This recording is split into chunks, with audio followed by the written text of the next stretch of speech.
Hello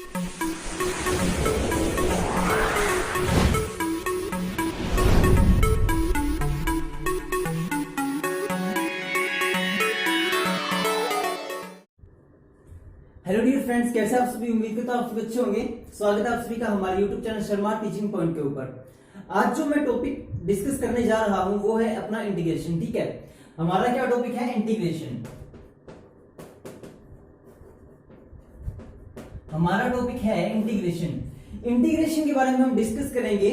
उससे पहले मैं आपको बता दूं, इंटीग्रेशन के लिए आपको तीन चीजें मेनली आपको अच्छी तरह पता होनी चाहिए। वो तीन चीजें क्या है वो देखिए। पहली चीज जो है वो ये है कि आपको ये पता होना चाहिए कि इसके फॉर्मूलाज क्या है। ठीक है, इंटीग्रेशन की जब तक आपको फॉर्मूलाज नहीं पता होंगे, उसके फंडामेंट कंसेप्ट आपको नहीं पता होंगे, you can not solve any type of problem based on the integration. ठीक है, and if you know about the formula then you can solve about the problem. ठीक है, तो सबसे पहला जो आपका रूल है वो क्या है? आपको क्या पता होना चाहिए? उसका फॉर्मूला। ठीक है, सबसे पहला क्या रूल है? आपको क्या पता होना चाहिए? फॉर्मूलाज। ठीक है, फॉर्मूलाज पता होने के बाद में आपको पता होना चाहिए दूसरा क्या, कि आपको उसकी ट्रिक पता होनी चाहिए, टेक्निक पता होनी चाहिए। ठीक है, किसी भी क्वेश्चन को सोल्व करने की आपको टेक्निक पता होनी चाहिए। जब तक आपको टेक्निक नहीं पता होगी आप उसे सोल्व नहीं कर पाएंगे। ठीक है, तीसरी बात क्या है? आपको शॉर्ट नोट बनाने होंगे। इसकी क्या बनाने होंगे? शॉर्ट नोट्स, ताकि वो आपको एग्जाम के टाइम पे आपको काम आ सके। ठीक है, शॉर्ट नोट्स का क्या काम होगा? शॉर्ट नोट्स का काम होगा वो आपको एग्जाम के टाइम पे काम आएंगे। ठीक है, आप उसको ब्रीफली एक बार गो थ्रू कर सकते हैं। ठीक है, क्विक उसको रिवाइज कर सकते हैं। फोर्थ जो काम है, जो कि आपका सबसे मोस्ट इंपोर्टेंट, जो आप सोच भी पा रहे होंगे अपने माइंड में, क्या कि प्रैक्टिस। ठीक है, आपने कहावत सुनी होगी, practice makes a man perfect. ठीक है, तो भाई प्रैक्टिस तो आपको करनी ही पड़ेगी। जब तक आप प्रैक्टिस नहीं करेंगे ना, मैं गारंटी देता हूं आप इंटीग्रेशन को सोल्व नहीं कर पाएंगे। तो दो इसके अंदर एक बात याद रखो, दो चीजें इसके अंदर मोस्ट इंपोर्टेंट है। पहला फॉर्मूला, दूसरी आपकी प्रैक्टिस। ठीक है, पहली बात आपका फॉर्मूला और दूसरी आपकी प्रैक्टिस। जब तक ये दोनों कंसेप्ट आपके क्लियर नहीं है, you can not solve any type of problem. मैं आपको बार बार कह रहा हूं, if these two concepts are not clear in your mind then you can not solve this type of the problem. ठीक है, चलिए आप अपने स्टार्ट करते हैं इंटीग्रेशन के बारे में। तो सबसे पहले तो मैं आपको इसके बारे में कुछ बेसिक एक फंडास बताऊंगा, उसके बाद में हम इसके कुछ एक क्वेश्चंस भी करेंगे। देखो, इंटीग्रेशन का मतलब क्या होता है आप याद रखो। इंटीग्रेशन का मतलब होता है जोड़ना। हिंदी में याद रखो, इंटीग्रेशन का मतलब होता है जोड़ना। कोई भी चीज है वो जुड़ रही है, ठीक है, तो वो क्या होता है? आपका इंटीग्रेशन होता है। ठीक है, जैसे कि मान लो मैंने कहा कि एक इतना सा टुकड़ा है, ठीक है, कोई पीस है, प्लस एक इतना सा पीस और है, प्लस एक इतना सा पीस और है, प्लस एक इतना सा पीस और है, प्लस एक इतना सा पीस और है, प्लस एक इतना सा पीस और है। ये सारे के सारे आपके क्या है? अलग अलग टाइप ऑफ पीसेज हैं। ठीक है, अब मैंने कहा कि इसको आपको कंबाइन करके पूरे का पूरा एक पीस बनाना है, इस तरह से। ठीक है, यानी कि इसको आपको कंबाइन करके ऐसा आपको एक पीस बनाना है, ये वाला। ठीक है, तो आप इसको क्या बोलोगे? आप इसको बोलोगे इंटीग्रेशन, कि हमने इनको क्या किया है? हमने इनको जोड़ा है। जोड़ने का मतलब क्या है? हमने इनको क्या किया है? इंटीग्रेट किया है। हमने इनको क्या किया भाई? याद रखिएगा, हमने इनको क्या किया है? इंटीग्रेट किया है। ठीक है, तो यही होता है हमारा इंटीग्रेशन। किसी भी चीज को जोड़ना क्या कहलाता है? इंटीग्रेशन कहलाता है। इतनी बात आपको समझ में भाई। दूसरी बात आती है सिंबल। तो भाई ये जो होता है ना, ये वाला, ये सिंबल होता है इंटीग्रेशन का, ऐसे वाला। देखो, this is the symbol for integration. ठीक है, ये क्या है आपका? सिंबल इंटीग्रेशन का। क्या है ये आपका? Symbol for integration. इंटीग्रेशन का सिंबल क्या है? याद रखिएगा, ऐसे वाला। ठीक है, ये आपका क्या है? इंटीग्रेशन का सिंबल है। अब हम बात करते हैं इसके कुछ एक कॉन्सेप्ट के बारे में। तो देखिए कॉन्सेप्ट क्या है? कॉन्सेप्ट आपका ये है कि इंटीग्रेशन, जैसे मान लो होता क्या है, इंटीग्रेशन का एक ही फंडा है कि पावर में एक ऐड करना है। इंटीग्रेशन का मतलब क्या है? एडिशन। इंटीग्रेशन का मतलब क्या है? एडिशन। अब देखो, मान लो हमारे पास में कोई ऐसा है x रेज़ पावर n है, तो उसका इंटीग्रेशन क्या होता है? उसका इंटीग्रेशन होता है भाई x rays power n plus 1 divided by n plus 1 और प्लस का c। ये बात आप याद रखो। अब देखो, n का मतलब क्या है? उसकी पावर। n यहां पे क्या है? n stand for power of any type of function. ठीक है, किसी भी फंक्शन की जो पावर है वो आपकी क्या है? n है। और n प्लस 1 और n प्लस 1 का मतलब क्या है? कि पावर के अंदर एक ऐड करो, या फिर आप इसको ऐसे याद कर सकते हो कि x raise to power plus 1 divided by power plus 1 और प्लस का c। अब बात आती है c क्या है भाई, c आपको लगाना ही लगाना है। c होता है हमारा इंटीग्रेशन कांस्टेंट। c क्या है, इंटीग्रेशन कांस्टेंट। अब देखो ये है हमारा इंटीग्रेशन, इंटीग्रेशन का साइन, ये है हमारा सिंबल इंटीग्रेशन का, ये हमारा फंक्शन था इंटीग्रेशन का। आफ्टर सॉल्विंग द इंटीग्रेशन हमारे पास ये वैल्यू आएगी, क्या आएगा, x raise to power n plus 1 divide by n plus 1 plus का c। c क्या है आपका, यहां पे मैं बार बार बता रहा हूं, ये वाला c क्या है, इंटीग्रेशन कांस्टेंट। ठीक है, c आपका क्या है, इंटीग्रेशन कांस्टेंट है। तो याद कैसे रखोगे, x raise to power plus 1 upon में पावर प्लस 1, यानी कि जो पावर आपको दे रखी है जिस फंक्शन की, उस पावर के अंदर आप एक ऐड करो और सेम जो नंबर आएगा उसी से आप उसको डिवाइड कर दो। ठीक है, चलिए आप नेक्स्ट पे स्टार्ट करते हैं। जैसे मान लो ऐसा आ जाए कि क्वेश्चन देखो आप, ठीक है, क्वेश्चन पे आपको समझ में आएगा। मान लो ऐसा है x raise to power 8 dx। अब एक बात देखो, सबसे पहले आपको कैसे पता लगेगा इंटीग्रेशन है, भाई ये सिंबल दिख रहा है, अगर ये सिंबल ऐसा है मतलब इसका क्या है, इंटीग्रेशन है। तो क्या होगा, फॉर्मूला क्या होता है, x raise to power n plus 1 divided by n plus 1। ठीक है, यानी कि x raise to power 8 plus 1 divided by 8 plus 1 और प्लस का क्या आएगा, c। और ये c क्या है, c मैंने अभी भी आपको बताया क्या है, c int कांस्टेंट, यानी कि इंटीग्रेशन कांस्टेंट है। ठीक है, c क्या है, इंटीग्रेशन कांस्टेंट है। तो मेन जो फॉर्मूले का जो आंसर है वो क्या आएगा, x raise to power 9 divided by 9 plus का c। ये हमारा क्या आएगा, फाइनल आंसर आएगा। अब देखो था क्या, हमारे पास स्टेटमेंट क्या थी कि x raise to power 8 into dx था, उसका हमें करना था इंटीग्रेशन। तो भाई इंटीग्रेशन किया तो ये आ गया। ठीक है, फॉर्मूला हमारा होता है ये वाला। ठीक है, सेम देखो यहाँ पे n कौन है, n यहाँ पे 8 है ना। n क्या होता है, n होती है पावर, यहाँ पे आप लिख भी सकते हो n क्या है, n होती है पावर। ठीक है, n क्या है, आपकी पावर है। अब पावर जो है वो क्या है, n है। अब फॉर्मूला क्या है, x raise to power n plus 1 divide by n plus 1, तो 8 plus 1 divide by 8 plus 1 plus का c। अभी क्या होगा, x raise to power 9 divide by 9 plus of c। बस ये आपका क्वेश्चन सोल्व हो गया। This is the right answer for this question. हो गया ना सोल्व, बिल्कुल इजी है। देखो हो गया सोल्व, जब आपको फॉर्मूला याद होगा आपके लिए बिल्कुल इजी होगा। देखो आगे बढ़ते हैं, अगला आता है ट्रिग्नोमेट्रिक फंक्शंस के बारे में। ठीक है, आज हम कुछ बेसिक फंडा क्लियर करेंगे इसके। अगला है हमारा for trigonometric function, integration of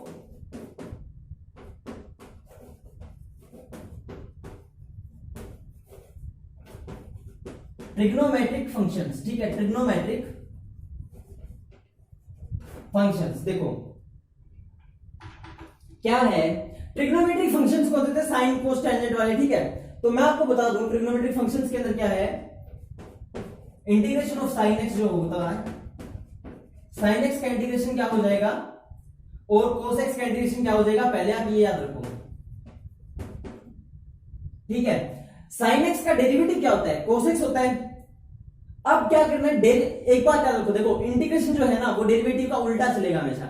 अगर डेरिवेटिव इस तरफ जा रहा है तो इंटीग्रेशन इस तरफ जाएगा, अगर डेरिवेटिव इस तरफ जा रहा है तो इंटीग्रेशन इस तरफ जाएगा। ठीक है, हमेशा अपोजिट चलना है। देखो कैसे, साइन एक्स का डेरिवेटिव क्या होता है, कोस एक्स होता है, हमें पता है ना। अब इंटीग्रेशन क्या होगा, minus of cos x plus का सी। ये सी तो हर किसी के साथ लगाना ही लगाना है, ये मान लो आप जिसके साथ भी हमने इंटीग्रेट कर दिया उसके साथ सी तो आएगा ही आएगा। ठीक है, तो माइनस कोस एक्स प्लस का सी, और कोस एक्स का डेरिवेटिव क्या होता है, माइनस साइन एक्स होता है, तो यहां पे क्या होगा, प्लस का साइन एक्स प्लस सी, तो साइन एक्स प्लस सी। ये है आपके ट्रिग्नोमेट्रिक फंक्शंस के बारे में। आज की वीडियो में इसके बारे में दो के बारे में आपको याद करा रहा हूं। ठीक है, जैसे मैंने डिफरेंशिएशन में कराए थे, डिफरेंशिएशन की वीडियो भी इस चैनल पे है, आप देख सकते हो। जैसे मैं डिफरेंशिएशन में दो करके याद कराए थे, वैसे आपको इसमें इंटीग्रेशन में भी आपको दो करके याद कराऊंगा। ठीक है, साइन का क्या होता है माइनस कोस, कोस का क्या होता है साइन पॉजिटिव। ठीक है, बल्कि डेरिवेटिव में क्या होता है, साइन का प्लस कोस और कोस का माइनस साइन। इसके अंदर क्या है, ये माइनस ऊपर उठा दो, ये माइनस ऊपर ले जाओ। ठीक है, ये देखो ये माइनस ऊपर ले जाओ आप, बस इतना आपको याद रखना है। ठीक है, तो ये था अपना ट्रिग्नोमेट्रिक फंक्शंस के बारे में इंटीग्रेशन। ठीक है, ये बिल्कुल कुछ नहीं है, ये डायरेक्ट फॉर्मूला बेस है। साइन एक्स का इंटीग्रेशन है, डायरेक्ट फॉर्मूला लगाया, माइनस कोस एक्स प्लस का सी। सी क्या है, इंटीग्रेशन कांस्टेंट। अब देखो अब बात आती है इंटीग्रेशन फॉर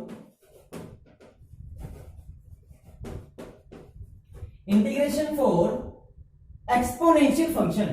एक्सपोनेंशियल फंक्शन।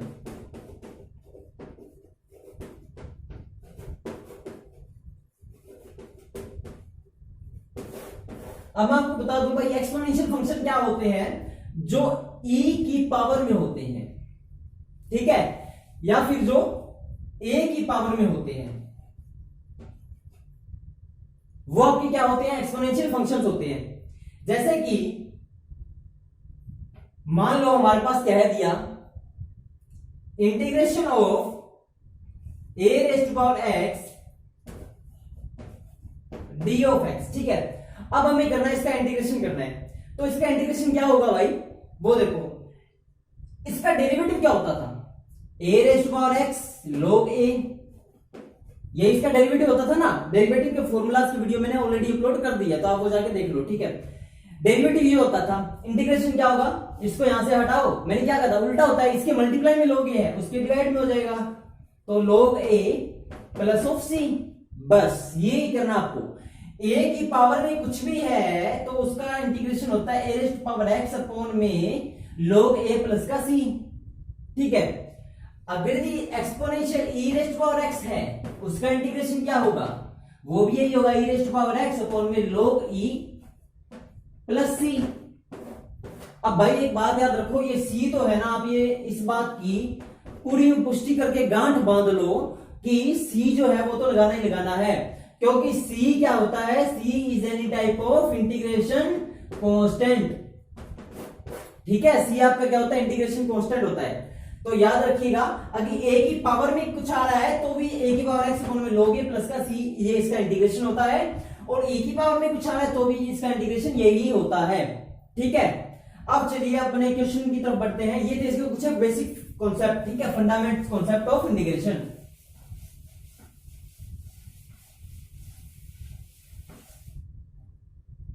अब देखो,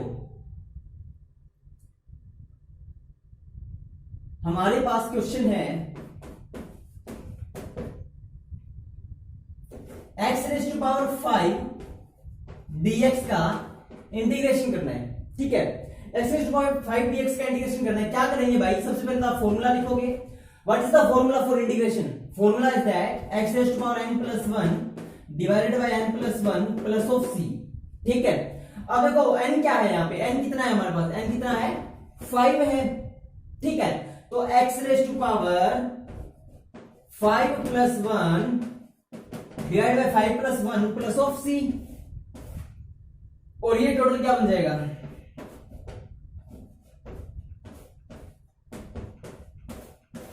बस हो गया सोल्व, यही आपका फाइनल आंसर, ठीक है। x raise to power 6 divide by 6 plus का c, this is the final answer for this question, ठीक है। अब चलिए नेक्स्ट स्टार्ट करते हैं। अब आपको एक खास बात मैं आपको बताना चाहता हूं, देखो ये जो होता है ना, ये वाली कंडीशन x dx, तो x raise to power n plus 1 divide by n plus 1 plus of c, ये कब एप्लीकेबल नहीं है, ये तब एप्लीकेबल नहीं है जब n है वो इक्वल टू -1 हो, यानी कि n कभी भी इक्वल टू नहीं होना चाहिए माइनस के 1, यानी कि n is not equal to -1, ठीक है। कभी भी n जो है वो -1 के इक्वल नहीं होना चाहिए, ये बात आप याद रख लो, क्योंकि मैं आपको बताता हूं, देखो अगर n -1 के इक्वल हो गया तो x raise to power n क्या है, -1 प्लस का 1 डिवाइड बाय -1 प्लस का 1 प्लस का c। अब एक बात देखो, माइनस से प्लस कट गया, इस माइनस से ये प्लस कट गया, बचा क्या, कोई वैल्यू नहीं बची, 0/0 फॉर्म आ जाएगी, 1/0 फॉर्म आ जाएगी, ठीक है, जो कि क्या होती है, इंफिनिटी होती है। कैसे, x raise to power 0 divide by 0 plus का c, x raise to power 0 किसी की भी पावर 0 होती है ना, उसे हम लिखते हैं 1, ठीक है। तो ये क्या हो जाएगा, 1/0 प्लस ऑफ c, तो 1/0 क्या होता है, इंफिनिटी, यानी कि नॉट डिफाइंड। तो यानी कि n जब -1 है तो हम इंटीग्रेशन को डिफाइन नहीं कर सकते हैं, ये बात आपको याद रखनी है कि इंटीग्रेशन का फॉर्मूला होता है x raise to power n plus 1 divide by n plus 1, but n जो है याद रखिएगा, मैं रिपीट कर रहा हूं, बट n जो है वो -1 के इक्वल नहीं होना चाहिए। If n is equal to -1 then this condition is not applicable on this question. आई बात समझ में? अब बढ़ते हैं लोगरिथम फंक्शन की तरफ, ठीक है। अगर लोग में आ जाए तो कैसे करना है,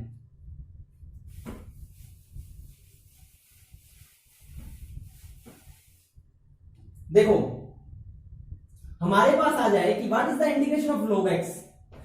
1/x का इंटीग्रेशन क्या होता है? 1/x का इंटीग्रेशन होता है log x प्लस का c तो मैंने क्या कहा था, 100 जन्म तक लगाना ही लगाना है c तो आपको, ठीक है। तो याद रखिएगा 1/x का इंटीग्रेशन क्या होता है? log x प्लस का c, ठीक है। और log x का डेरिवेटिव क्या होता है? 1/x। तो मैंने क्या कहा था, डेरिवेटिव के उल्टा चलता है इंटीग्रेशन, ठीक है। आपने सुना होगा और मैंने आपको पढ़ाया भी है कि log x का डेरिवेटिव क्या होता है? 1/x होता है। और 1/x का इंटीग्रेशन क्या होता है? log x होता है। जैसे साइन का डेरिवेटिव क्या होता है? cos होता है। और cos का डेरिवेटिव क्या होता है? माइनस साइन होता है। बट इंटीग्रेशन में साइन का डेरिवेटिव माइनस cos होता है, और cos का इंटीग्रेशन में साइन का इंटीग्रेशन माइनस cos होता है, और cos का इंटीग्रेशन साइन होता है। तो ये बात आपको याद रखनी है, ठीक है। अब देखो रूट एक्स का इंटीग्रेशन क्या होगा, ये बताओ मेरे को। रूट एक्स का integration, what is the integration of root X? मान लो हमारे पास ऐसे आ जाए integration of root X DX, क्या होगा भाई? बिल्कुल आसान है। देखो रूट एक्स, एक बात बताओ, रूट का मतलब क्या होता है? रूट का मतलब होता है पावर में 1/2 है, ठीक है। रूट का मतलब होता है पावर में 1/2। तो रूट एक्स दिया है, कोई दिक्कत नहीं है, इसे भी सोल्व करेंगे। कैसे? देखो पहले तो आप ऐसे लिखो x की पावर 1/2 इंटू dx। रूट का मतलब क्या है कि x की पावर 1/2 मल्टीप्लाई बाय dx। अब देखो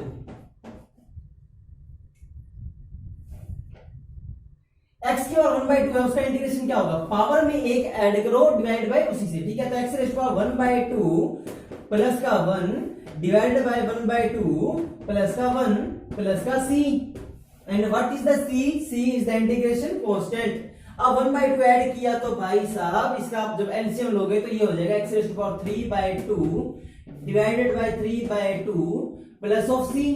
एलसीएम तो आपको लेना आता होगा ना, ये 2 है, यहाँ पे 1 होगा तो 2 और 1 का एलसीएम 2 आ गया तो 2 2 1, 1 को 1 से मल्टीप्लाई किया, यहाँ पे 1 था तो 1 2 2 को ऊपर से मल्टीप्लाई किया तो 1 + 2 यानी 3/2। ये तो आपको आता होगा, आई होप, ठीक है। आप जूनियर क्लासेस में पढ़ के आए होंगे। अब देखो ये इसका क्या फंडा है, एक बात है। देखो 1 2 3, जब जो थर्ड है ना वो फर्स्ट बन जाता है। जब ऐसे फॉर्म में हो ना, न्यूमरेटर डिनोमिनेटर की फॉर्म में, तो 3/2 है, ये ऊपर 2 चला जाएगा, तो ये क्या हो जाएगा? 2x raise to power 3/2 divided by 3। और ये आपका जो आया है, ये आपका क्या है? फाइनल आंसर आया है इस क्वेश्चन का। तो रूट एक्स का इंटीग्रेशन क्या है भाई? रूट एक्स का इंटीग्रेशन ये आया है सोल्व करने के बाद में, ठीक है। रूट एक्स का इंटीग्रेशन हमारा ये आया है सोल्व करने के बाद। क्या आया है? 2x raise to power 3/2 divided by 3, ठीक है। उम्मीद करता हूं ये समझ में आ गया होगा आपको। अब बढ़ते हैं नेक्स्ट क्वेश्चन की तरफ। अब बताता हूं मैं आपको इंटीग्रेशन ऑफ कांस्टेंट टर्म क्या होता है। अगला हमारा टॉपिक है इंटीग्रेशन ऑफ कांस्टेंट टर्म।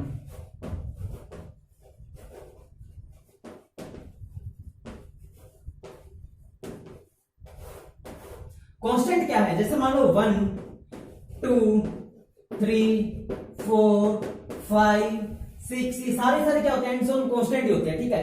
तो कांस्टेंट का इंटीग्रेशन क्या है वो देखो आप। मान लो किसी ने कहा कि what is the integration of 1.dx। ये 1 क्या है? कांस्टेंट है। तो कांस्टेंट का इंटीग्रेशन क्या होता है भाई? कांस्टेंट का इंटीग्रेशन होता है 1 मल्टीप्लाई x आ जाएगा और प्लस का c, तो आंसर आएगा x प्लस का c। This is the integration of constant term. कैसे पता लगा? मुझे कैसे पता लगा कि x आएगा? भाई देखो यहां पे भी dx है ना, तो कांस्टेंट के साथ x आएगा। यहां पे dy होता, कैसे? 2 मल्टीप्लाई dy का इंटीग्रेशन करना है तो क्या आता? 2y प्लस का c, ठीक है। यानी कि यहां पे जो है उसके हिसाब से वही आप लगा दो कांस्टेंट के साथ, और यही उसका क्या होता है? इंटीग्रेशन होता है, ठीक है। और प्लस का c तो आएगा ही आएगा, प्लस का c तो आएगा ही आएगा, ये बात आप याद रखना, ठीक है। तो ये इसका क्या है? इंटीग्रेशन है। अब आप मेरे को ये बताओ 5 इंटू dx है तो इंटीग्रेशन क्या हो जाएगा? 5x प्लस का c। और c क्या है? c क्या है? फटाफट बोलो, कमेंट करो मुझे वीडियो में, c क्या है? इंटीग्रेशन कांस्टेंट है, ठीक है। ये था अपने इंटीग्रेशन के बेसिक एक फंडामेंट्स रूल के बारे में, ठीक है, जो मैंने आपको सारे बता दिए हैं। अब हम करते हैं कुछ एक क्वेश्चंस, ठीक है, फिर आज की वीडियो को समाप्ति करते हैं। क्वेश्चन है x रेज़ टू पावर 6 का इंटीग्रेशन। देखो भाई फॉर्मूला के बिना सोचे समझे लगा दो। देखो x raise to power 7 divide by 7 plus का c हो गया। कुछ सोचना ही नहीं पड़ा। कैसे? पावर में एक ऐड किया, उसी से डिवाइड किया, प्लस का सी, दिस इज द इंटीग्रेशन। ठीक है, उसने कहा what is the integration of sine x. Sine x का इंटीग्रेशन क्या है? रुको क्लियरली लिखता हूं। उसने कहा इंटीग्रेशन ऑफ साइन एक्स, क्या लिखोगे? माइनस कोस एक्स प्लस का सी। ये तो डायरेक्ट फॉर्मूला बेस है ना, ये तो डायरेक्ट फॉर्मूला याद होगा तो आपको हो जाएगा। ठीक है, what is the integration of cos x? क्या हो जाएगा भाई? साइन एक्स प्लस सी। ठीक है, साइन एक्स प्लस सी हो जाएगा। इसी तरह से मान लो उसने ये कहा कि what is the integration of x raise to power 5/2 dx। क्या करोगे आप इसका? 5/2 है, एक ऐड करना पड़ेगा, उसी से आपको डिवाइड देना पड़ेगा, प्लस का सी एज इट इज आएगा, है ना। अब 5/2 आप इसका क्या करोगे? एलसीएम लोगे तो ये एलसीएम आएगा पूरा का पूरा 2। ठीक है, तो 5 प्लस का 2 डिवाइडेड बाय 7/2, ये भी तो इसका ही रहेगा ना। तो 7/2 तो x raise to power 7/2 divide by 7/2। ये तो समझ में आ गया होगा भाई, एलसीएम लिया है, कुछ नहीं किया, एलसीएम लिया और 7/2 आया तो उसको ऐसे कर दिया। अब ये जो 2 है ये ऊपर चला जाएगा तो आंसर क्या आएगा? आंसर आएगा 2x raise to power 7/2 divide by 7 and this is the final answer for this question. ठीक है, तो ये जो थे ना हमारे, ये क्या थे? हमारे थे इंटीग्रेशन के कुछ बेसिक फंडामेंट्स रूल। ठीक है, उम्मीद करता हूं आपको समझ में आ गए होंगे। समझ में आ गए हैं तो वीडियो को लाइक तो कर ही देना दोस्त। ठीक है, वीडियो को लाइक करना, शेयर करना, सब्सक्राइब करना, कमेंट करना और कमेंट अच्छे किया करो। ठीक है, ताकि हमें मोटिवेशन मिलता रहे और लाइक भी कम से कम 10 लाइक तो आपके बनते हैं इस वीडियो के ऊपर। ठीक है, मैंने अपनी तरफ से पूरी कोशिश की आपको अच्छी तरह समझाने की। उम्मीद करता हूं आपको समझ में आ गया होगा। तो अपने फ्रेंड के साथ इसे शेयर करें। ठीक है, क्लासरूम जो आपका ग्रुप है क्लासरूम का, उसके अंदर भी आप इसे शेयर करें।